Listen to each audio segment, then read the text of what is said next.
Hey everyone, it's Sarah, your Christian forgiveness coach, and you are listening to Forgive Everyone for Everything Every Day Right Away, episode number 39, Forgiveness and Mirroring. Okay, mirroring. First, what is it? What is mirroring?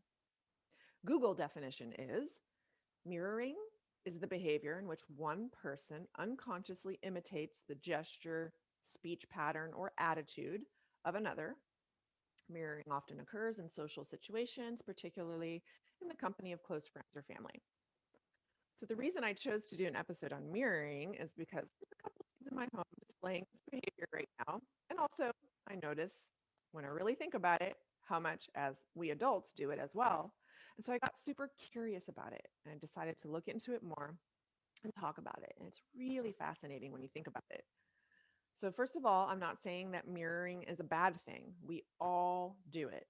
It's totally part of being human, and sometimes it's even appropriate. And I've noticed animals do it too. It's totally normal. I've been around a lot of animals that came from abusive situations. My aunt has a animal sanctuary, and I've observed dogs and horses that come in very fearful of humans, and they'll start to mirror their pack or their herd mates as they watch them interact without fear with people, and eventually they will lose their fear of people altogether.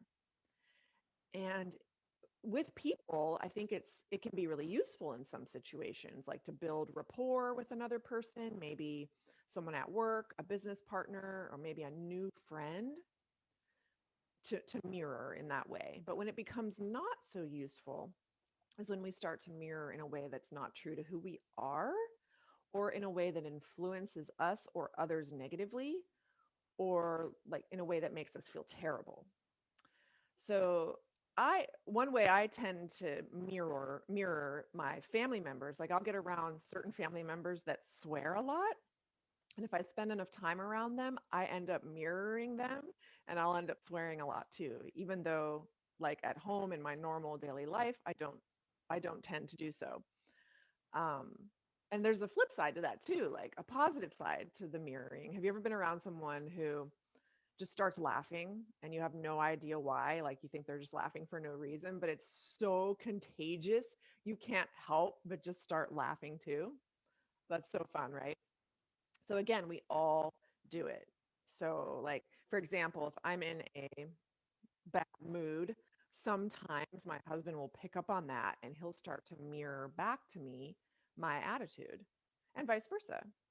Like for me, I tend to shut down, I'll isolate, I tend to just stop talking, stop touching, stop smiling. And in some cases, when I do this, he ends up doing the exact same thing back to me, even though he's not actually upset about anything other than the fact that I'm upset about something and he wishes that I weren't. And I totally do the same thing.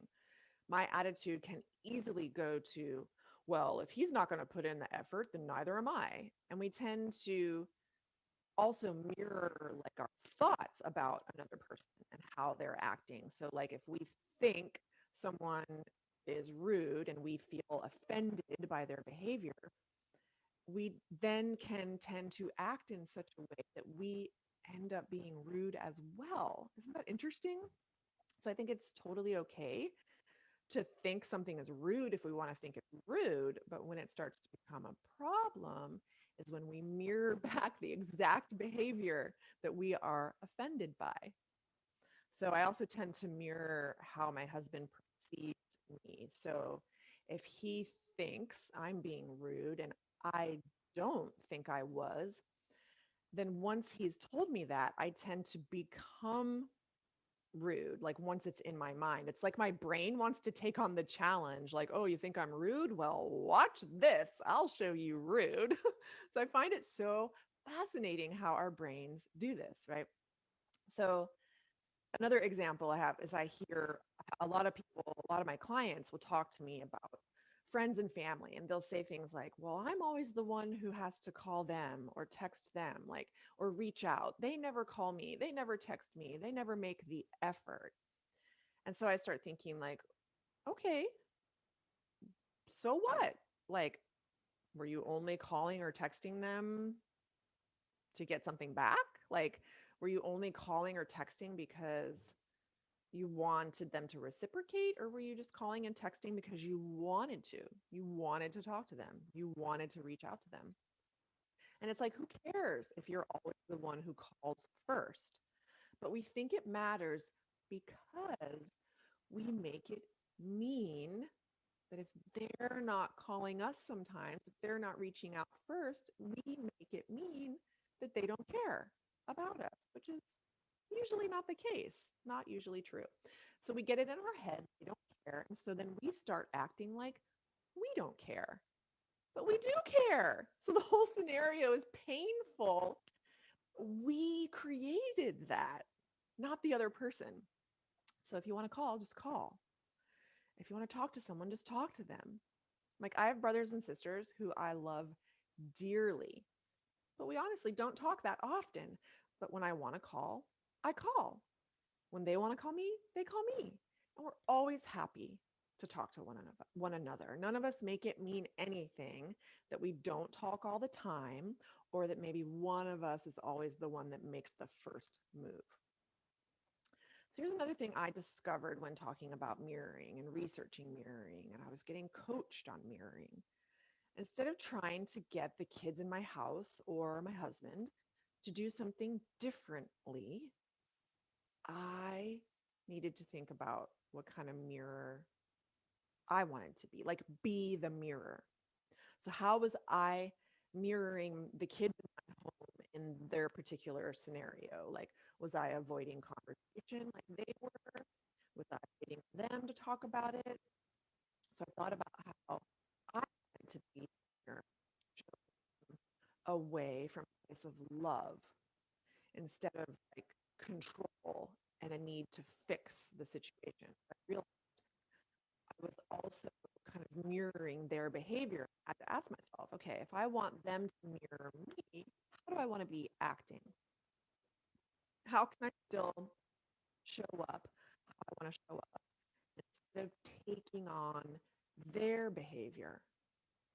And I thought, okay, well, I can look at them, I can talk to them, I can hug on them, I can love on them. Instead of doing what I was doing, just kind of hiding and like making it awkward, along with them, and then kind of trying to fix, the conflict by prying and like asking weird questions. So when I was able to just love on them right where they were, the whole thing just resolved itself and everything ended up fine. And I certainly felt better being in that space of love and acceptance instead of mirroring their like kind of distant, awkward behavior. So I've been thinking of other areas I can stop mirroring negative behavior or act in such a way that maybe I could influence others to mirror me in a positive way. And I thought about the example, like if you listen to my episode on strength training, I talked about how I now worship church compared to how I used to.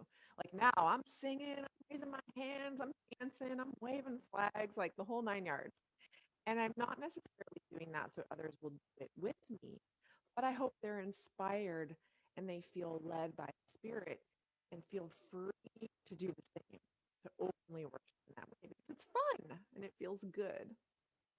So let's start mirroring how Jesus forgives, which is everyone, for everything, every day, right away, and how we can inspire others to do the same. All right, until next time, bye.